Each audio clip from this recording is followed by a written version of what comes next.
Bonjour. Chut, le cours va commencer. Les événements de ces dernières semaines dans l'Hexagone et Outre-mer ont profondément troublé la nation. Ils ont mêlé des revendications. Oh, j'ai sommeil. Quand est-ce qu'il va finir? Ah, c'est comme ça. Je vous ai compris. Bah tant mieux. Heureusement qu'il y a l'approche programme. Mais qu'est-ce que l'approche programme? C'est pas sorcier. Allez Marcel! Direction la fac.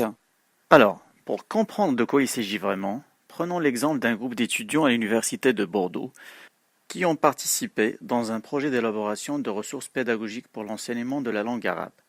Les différents sautages de ce projet ont abouti à la création des ressources sous plusieurs supports, audio-vidéo, support papier classique et une page web dédiée. Voyons de près ce que ce projet a mobilisé comme programme et compétences. Des connaissances en théorie des situations didactiques, de conceptualisation, d'évaluation, etc.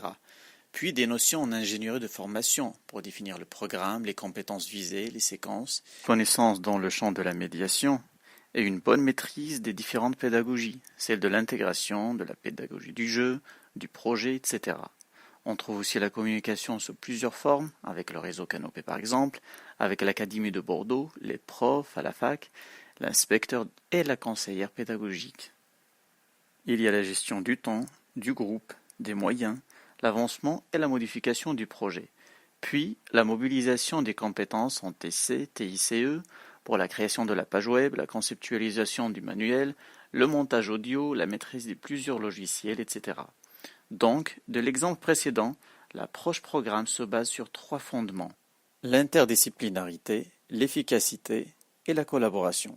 Cette approche, au fur et à mesure de son élaboration, vise directement et indirectement à former les étudiants, mais aussi les formateurs par effet du feedback, et ce, en adaptant les stratégies définies au préalable, avec une évaluation à la fois continue et finale. Le projet doit répondre à des besoins concrets. Il commence par une analyse de ces besoins et finit par attester et donc valider les compétences visées. Cette approche a des intersections avec plusieurs autres notions, et cela nous rappelle la pédagogie du projet. En gros, apprendre c'est faire. C'est en forgeant que l'on devient forgeron. La pédagogie de l'intégration.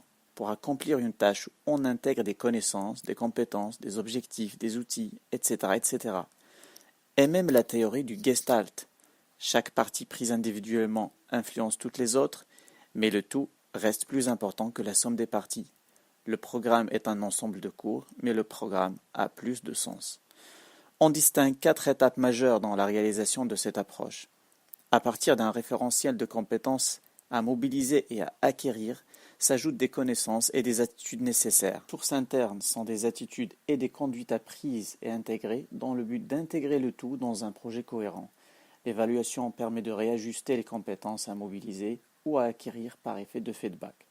Et pour conclure, l'approche programme permet une vision réformatrice qui s'appuie sur l'innovation, l'efficacité, l'interdisciplinarité, les compétences, la complémentarité, la synergie. Le programme comme vecteur d'apprentissage et l'esprit de l'organisation.